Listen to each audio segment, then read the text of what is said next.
Slow-mo. He's got me walking that grief walk. Going slow-mo. He's got me talking that grief talk. Going slow-mo. He's got me clocking it. It's the Miami Night Show. Hey, yeah. Slow-mo. He's got me walking that grief walk. Going slow-mo. He's got me talking that grief talk. Going slow-mo. He's got me clocking it. What up, tribe? It's Miami Night, your master grief coach. Welcome to the Miami Night Show. You got me walking that grief walk. It's time for grief talk, y'all. I talk about things you think about. It's Miami Night, your master grief coach. And welcome back, Grief Nation listeners. Today I have that smoke for you. It's Lakia, L.B. Brandenberg. She is CEO of Perfectly Imperfect Publishing Company, LLC, an indie book publishing boutique that specializes in custom book cover, interior design, and book editing. After writing and self-publishing her own 2 marriage-related books, LB discovered the freedom and fast-track success that happens when you simply get your book done. Your book will get you booked.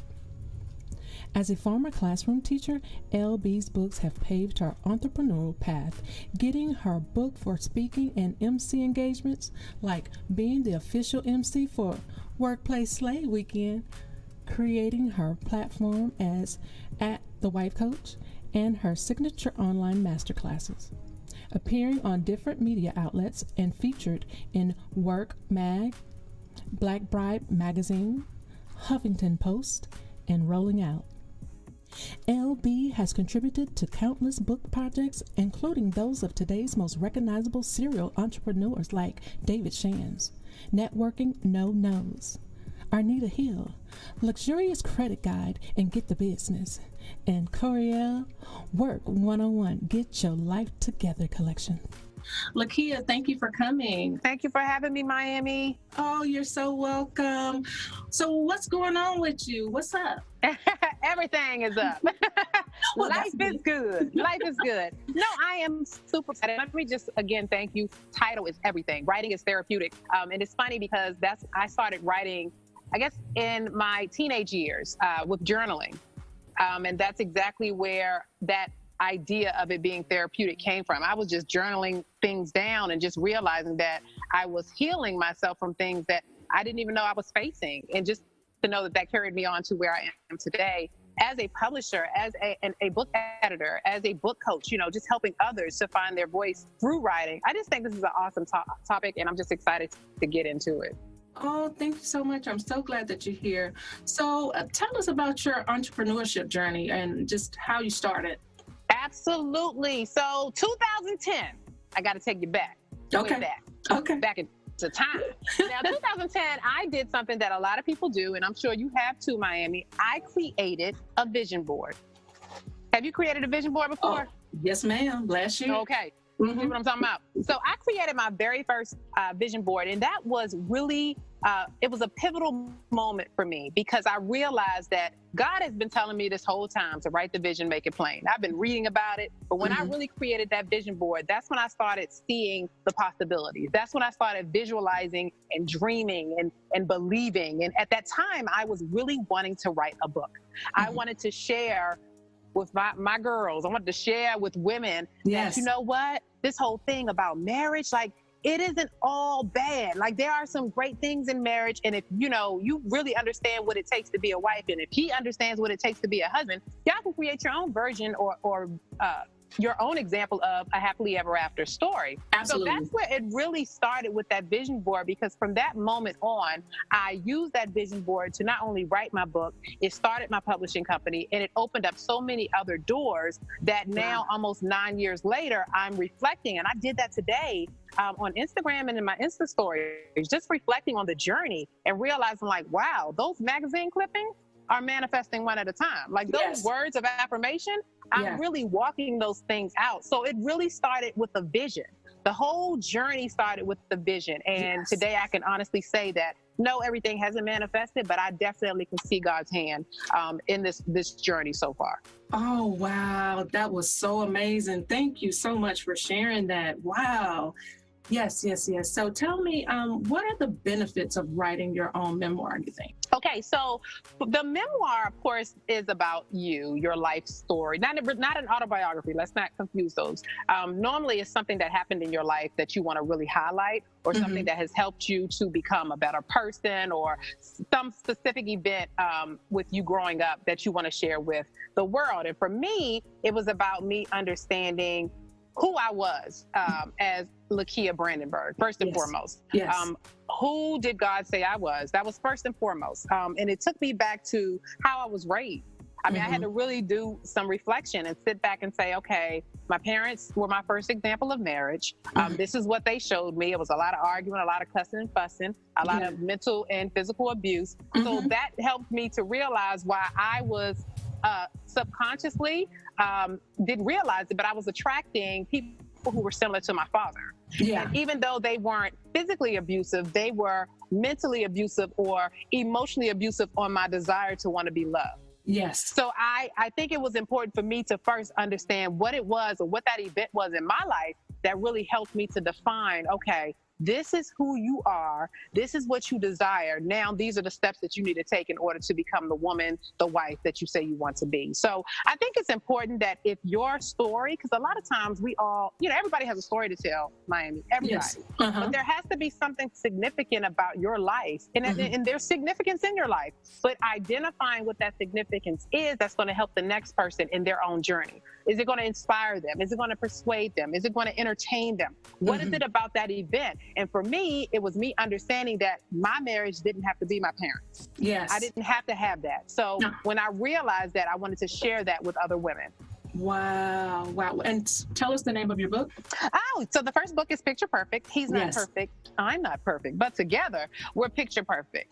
That is so beautiful. Oh, I love it. Thank you. So tell me, when during your process of writing your book and going through your journey, what was some of the things that you felt that was holding you back from, moving forward in the writing process? Because I know, just for myself, I understand that there's your work, you're allowing God to work with you and work on you and to do all those things. But what were some things that was still kind of, holding you back from, to stop the procrastination? Oh, that's good. Because everybody hits that moment in the writing journey. And for me, it was the old voices that was telling me that I wasn't a good writer. The voices that I had to silence. I actually moved to Atlanta. I was working for a magazine company here, as well as freelancing, and was just told had some very negative experiences, told that I wasn't a good writer, told that I wasn't a good editor, all these different things.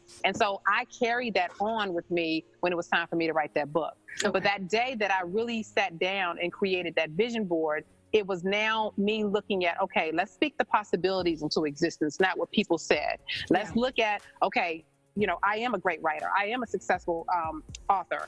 My book is helping women. And so when I started speaking those things into existence, that's when those voices started to be silenced. That's when I started shifting my mindset. So for me, it was silencing the whole idea that I couldn't do it. Yeah. My vision board gave me motivation. So at that moment, anytime I looked at my vision board, I was reminded of the book that I was writing. I was reminded of the women that I was going to help, the life that was connected to this book. So procrastination didn't happen. At the moment, I wrote, I created my vision board in 2010, the summer of 2010. My first book was released the following summer. Yes. So there was no procrastination at that moment until I started really understanding that this is life or death. Like I had to start looking at my life like that. Like either I'm going to be held captive to the life that I feel is not necessarily my own. My mother and my parents, they paved the way. You go to school, you get a good education, you get your good government job, you know what I mean? That kind of thing. Yeah. But when I realized there was more for me to do, that's when that vision board became that motivation. It became a mirror of the things that I wanted to see in my life. So procrastination really went away because I started speaking the things I wanted into existence. All right. Now, you better preach that. Hey. Okay, that's a word for somebody. Exactly, just what she said. All of it was a whole. Y'all better eat. Okay, great. I want Lakia to be able to tell you the process of some of the basic processes that you go through being an editor. Can you tell us about those or talk to us about that? Of course. So the thing about it, before becoming an editor, I'm a writer first, Okay. and just being able to have an idea. I think, with the whole process of editing, let's start with writing. You have an idea that you want to write a book, whether it's a memoir, a self-help book, a fiction, realistic fiction, whatever it is, you want to write a book. And so you have to organize your ideas, and how you organize them. You're brainstorming. You're really figuring out, okay, what is it that I want to talk about? And why do I want to talk about it? And I know you want to probably go into deeper as to why people actually write books, and that's important. You need to do that preliminary step before you even delve into writing an actual book. Why are you writing this book? Defining your why, getting crystal clear, because right now writing books are trendy. A lot of people are writing books, but they have no purpose other than I want to write a book. Okay, I see that's what everybody's doing. Let me write a book. But there's so much more in Miami. You know this. There's so much more to just writing a book. So once you have identified what your topic is, you've written your actual first draft, you're not ready for an editor yet. Even after, I love saying, your first draft is never your final draft. Because when people come to me, they're like, hey, I finished writing my book. And I'm like, okay, this is your final draft? And they're like, yeah. And then I get it. And I'm like, it's so raw and so, uncut and so unpolished. And it's okay because that's the process. Miami sound familiar. That's the process. That's the process. And so the first thing you have to do is be your own editor. And even if you don't have the best grammar, I hear every excuse, and I know. But read the book for yourself and see if somebody want to read it. Let's go there first. And yes, you hire an editor to help clean it up and to make it, publishing, to reach publishing standards, or to meet publishing standards rather. But you want to go through and do your own preliminary editing, your first round of edits. Let me just go find the basics. Do I have a period at the end of the sentence? Do I have capital letter? Those basic grammar skills, all of us have those. So just doing that first. I always like to just remind everyone, writing the book is one process within itself, but editing is a process as well. And it takes several stages of editing. There are 3 different stages of editing that I personally offer, and those stages are developmental editing, line editing, and copy editing. Okay. And so depending on where you fall in that's why I'm like, this is a whole podcast by itself with editing. Depending on where you fall in that process will determine how much time is going to be invested, how much money is going to be invested in the process. But just know that editing is just not about correcting your spelling or your grammar. I am really, as an editor, trying to make sure that you put out the best version of your book, which means, does it make sense? Does it have a clear purpose? Does the topic make sense? Are you telling me you're writing about one thing, but then when I read it, you're writing about something else? Are there extraneous details in there? Meaning because sometimes when we're writing memoirs or we're writing about our life, we think every single detail of our life needs to be included. And that's not true. Because if some of that can be left out you want to keep your reader engaged. You want to create a page turner. But if you add a lot of fluff just for the sake of getting word count or increasing your word count, then that's going to lose your readers. So my job is I'll just say being an editor is a tedious job. You have to enjoy reading. You have to enjoy, and more than just enjoying reading, I enjoy the process because I really believe that writing a book is God showing you that he's doing things through your life. Like I'm telling, when people start that process, Miami, I tell them, look, you're not going to be the same person when this book is finished. Ooh, tell it.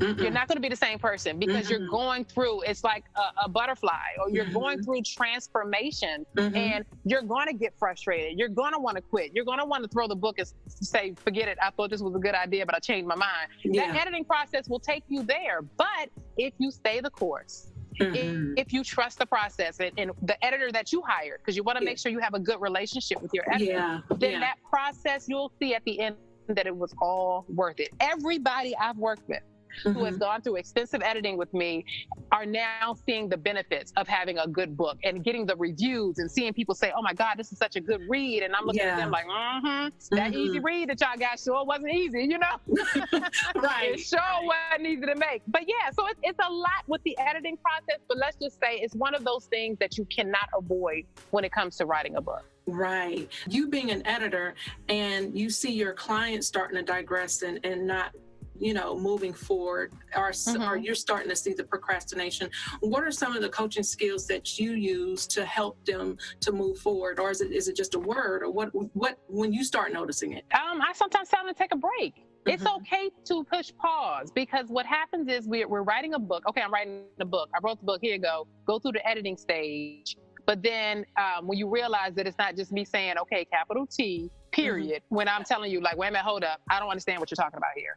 I need you to go back deep. I need you to go back to your notes. I need you to go back home and revisit your home, your childhood home if you can, and get those raw emotions. So I help them to realize sometimes it can be overwhelming, so take a break. It's okay to stop and hit pause. Don't set your release date yet. Like, stop rushing the process. You can't tell me the baby, because sometimes the baby is due on one day, but it doesn't come on that day. Absolutely. So let's not try to rush the process. Another thing I do is to get inspired. I tell them to get inspired, and sometimes we wait for inspiration to come, and sometimes inspiration doesn't come. So what, you just gonna be waiting? And there's a quote that actually says, if you wait for inspiration, you're not a writer. If you wait for inspiration to write, you're not a writer, you're a waiter. Oh, wow. You see that? Yes. So inspiration is what makes you get excited. For me, it's running in the morning. Running gets my creative juices flowing. It clears my mind. It's me. It's the pavement. It's God. It's trap music. I mean, it's all of that. So that's what gets me inspired. Maybe going for a walk. Maybe turning on your favorite music and dancing. Just taking a mental break away from it. Another thing is just realizing that sometimes maybe even getting advice from an unbiased circle of friends or circle of colleagues, and not everybody, people that you can really trust that's not going to just blow smoke or say, yeah, this is good, but really give you some feedback. I often suggest they do peer review, which is where they divide their book in thirds and get 3 people to read a certain part of that book and provide feedback. Do they have questions? Do they understand where you're going? Can they predict what's about to happen in the other chapters that they haven't read? Are they confused? And a lot of times we don't want to hear that, though, Miami. We don't want to hear the truth. The truth really hurts us when we're just trying to help you to become better. Sometimes we don't want to hear that, and that's where that review comes in, where it's like, okay, look, I kind of see where you're going, but you're not quite doing it. Right. So it's best for that peer review to give you those that feedback so that you can know how to move forward. And so those are just a few tips just for you to get that motivation back. When you feel yourself being procrastinating, you need to set a writing schedule. You got a schedule every day that you go to work. You have a schedule what time you pick up the kids. You need to create a writing schedule, and you don't find time, you make time. If that means rising earlier in the morning before your house wakes up, that's how I wrote my book. I got up 1 hour, just 1 hour. And that 1 hour a day helped me to exactly. Or maybe when everybody goes to sleep, you stay up an hour. So that's another thing to help you with procrastinating. You really got to shift your mindset, though. That's why I really even encourage them any writer to create a vision board. Really see what you want your book to be. Really see the platform. Start dreaming big. Like, I see myself on stages speaking about my book and pulling those things, pulling stories out of my book and sharing and healing and all of those things. That's going to help you to get the motivation and inspiration you need to fight that procrastination and keep going. Absolutely. And you know what? I love your branding phrases that's associated to book writing and editing. One of them is, your book isn't going to write itself, and always remember your why. Oh my gosh, I remember you used to tell me that so much. Oh, so I've revealed it. This was my amazing editor, y'all. Hey, y'all. So, I'm just this little country girl from the South, and I write just how I talk to you. So sometimes I could be just as country, but I can clean it up for you too now. So, but she helped me. She exposed so much of me to myself. So I just wanted y'all to understand that, like, these brand phrases really, go to her Instagram. What's your Instagram? It is Lakia Brandenberg, at Lakia Brandenberg. go to her Instagram, and a lot of times when you're thinking about your process or you're taking your breaks, just her inspiration along with her post each day, remembering your why. I remember when you used to say that to me, and I was like, wow, that was just so powerful, because it always took me back. Why am I doing this? So I just wanted to share that I really do love those. Talk about where did they come from? How did you get inspired to do those? And you know what? It all came from my own journey. So when I felt that I needed to push just a little harder, or I started helping and coaching others to write, and I realized that they were giving up.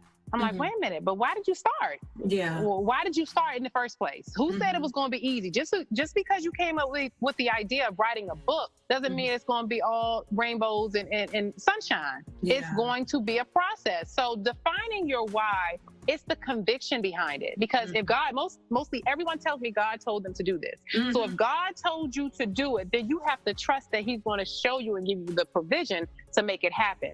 When you feel yourself getting frustrated, when you feel yourself, that procrastination spirit seep in, you got to go back to why this is important. My why was because women had to understand that just because they may have been in a failed relationship, or maybe they didn't see a healthy example of what marriage could be, that they could create it. So I wanted women I wanted to give them hope. I wanted to renew their hope and give them, look, I'm really doing it, y'all, for real. Every marriage out here is not suffering. Yeah. Every marriage is not negative. Every, husband and wife aren't fighting and fussing and cussing. Like, I want y'all to see this. So when I thought about that, that helped me to write. When I thought about my daughter, and it was just Demi at the time, before Lexi even came along, I thought about her. Yeah. Me leaving a legacy for her. Yes. Why this was important for me to set a foundation for healthy relationships, so my daughter can be raised and know that, wait a minute, my mother and father were great examples of what husband and wife look like. They were great they weren't perfect. They had their issues, but they somehow knew how to work together in those imperfections. So that's why it is important to define your why, because you have to, when you want to quit, when you forgot why you started, go back to the beginning and allow that to pull you through those times where you feel like you want to give up. Oh, wow. Thank you for sharing that. So tell us, what is show, not tell? Look at you with all the phrases. Show, not tell. This is my favorite. So I want you to think about someone telling you a story.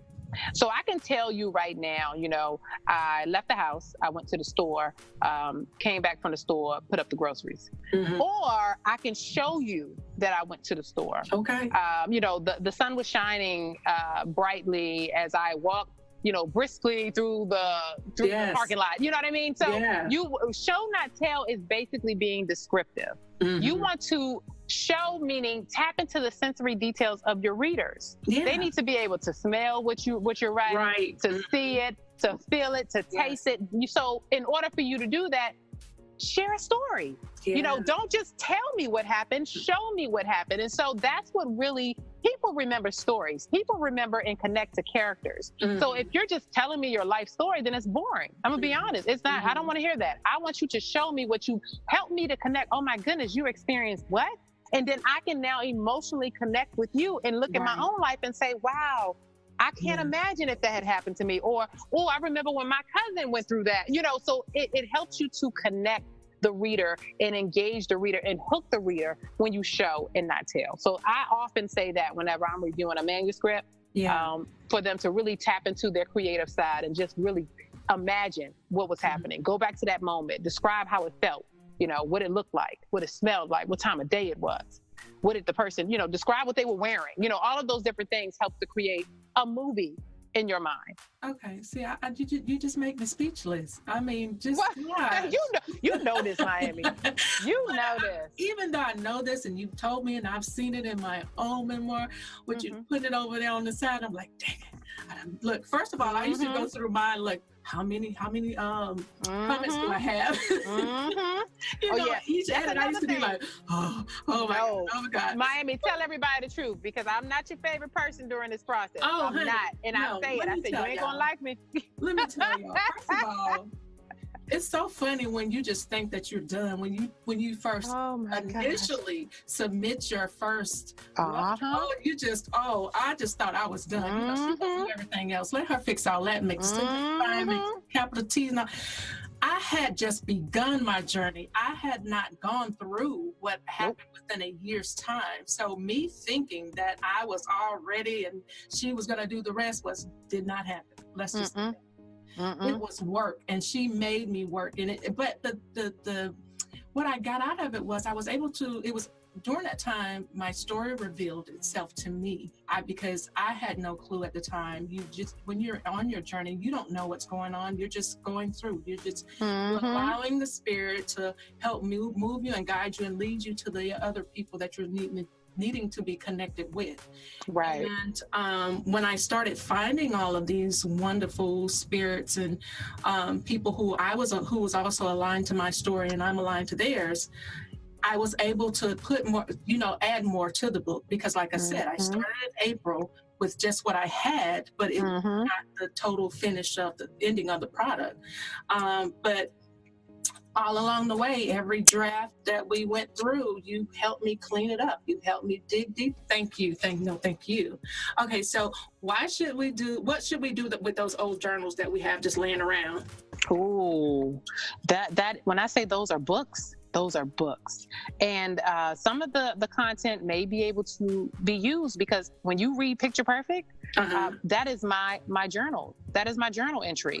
When you realize that's why we go back to the whole purpose of writing being therapeutic. I went through, when I was trying to figure out, okay, well, where do I start? After I created my vision board, where do I get these ideas to write these chapters? And I swear the Holy Ghost said, go get your journal. It's one of the, you know how you hear a voice, you talking to me? Yeah. Go get your journals. And I went through, started looking through my journals, and okay, that's when me and Derek broke up. Well, I remember that. I remember how I ain't like him no more. I ain't want to be with him no more. I wanted somebody else. So I went through all of these raw emotions, because in journals, we really write how we feel. Yeah. So I took those journal entries and turned those into pages in Picture Perfect. So if you have journals that are lying around, pick them up, scan them, go through them, reread them, and see if any of that content aligns with your book idea. If it doesn't align with it now, maybe in the future. But I think that's gold. Like that's content. That's your book right there, already in raw form. It just needs to be put together and polished.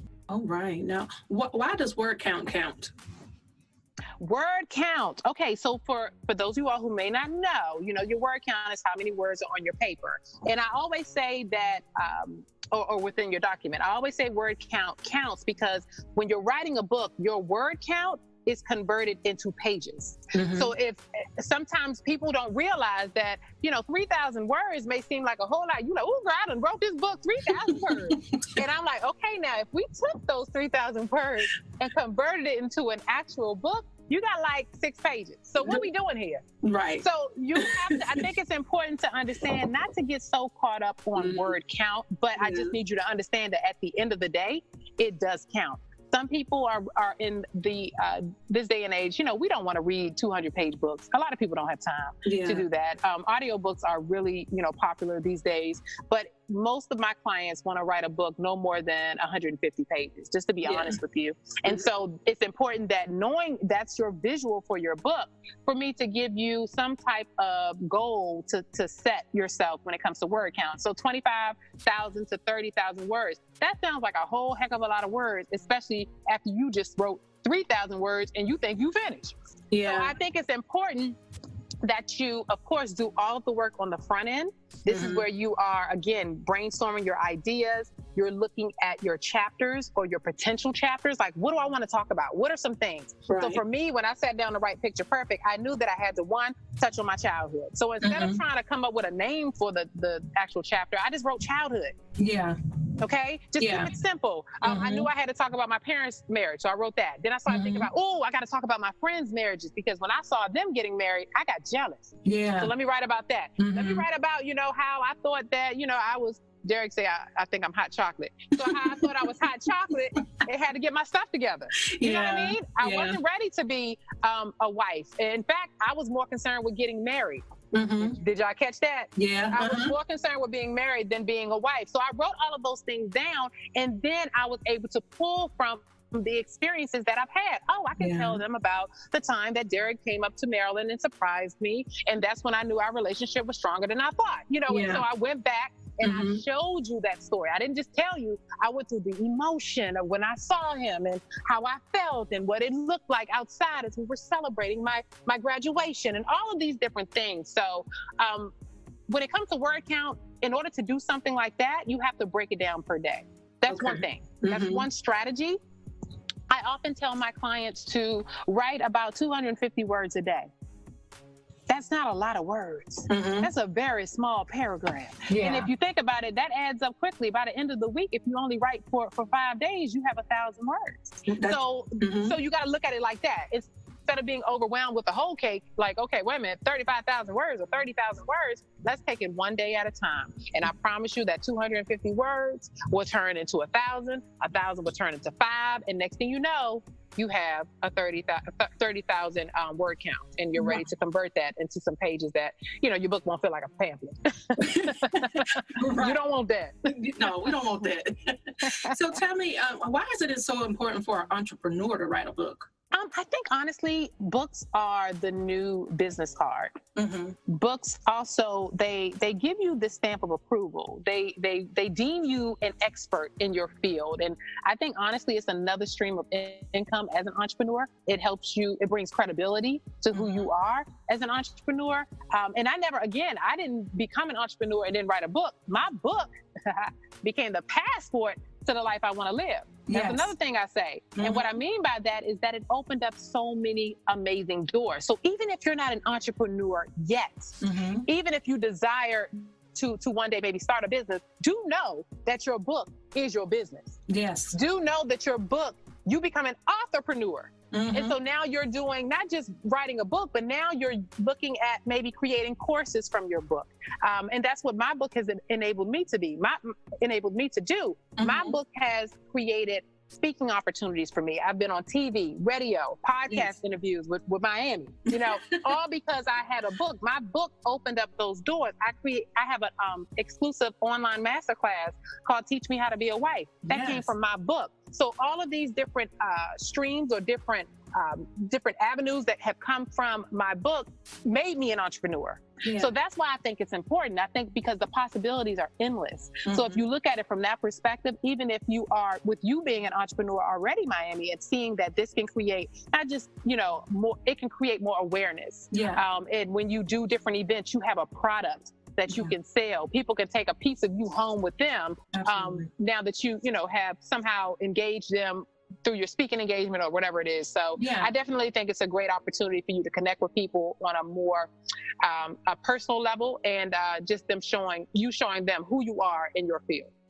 Wow. So that's how your book will get you booked, y'all. Yes. All that you just said. So, you know, before I let you go, and I'm just so grateful that you came on and you shared all of your knowledge with us, what has your attention in the writers or the editor or publishing world that you would like to change or bring awareness to? I think, honestly, I love that self-publishing has skyrocketed, has taken off the way that it has, because it puts the author back in control of their story. It allows them to share their story their way. And that's one reason why I started my own publishing company, because I was rejected quite a bit. When it came to writing. Not that I was pitching my story to anybody, but just in previous years with, you know, me working for different magazine companies and things like that. And I'm being rejected in that way. I didn't want to be rejected again. I didn't want people to tell me that my story wasn't good enough. I didn't want somebody to try to make me change who I was, even though that was my truth.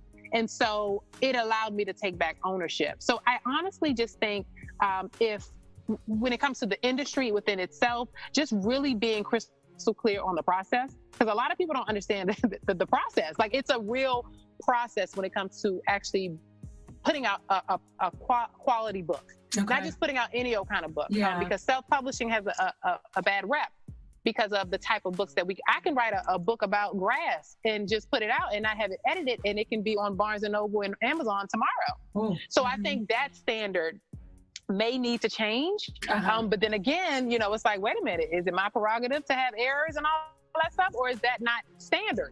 Should we accept that or should it not be accepted? So Yeah. I think honestly that would be my question. Just how can we streamline the process a little more to where maybe authors have more access to quality editors that are, from affordable to even the best-selling, editors on New York Times list, just making sure that is available to them to where they can put out a product that is quality and that they'll be proud of. So other than that, I just embrace the whole self-publishing process because, again, you get to take complete ownership of your work and it helps you to establish yourself as an entrepreneur.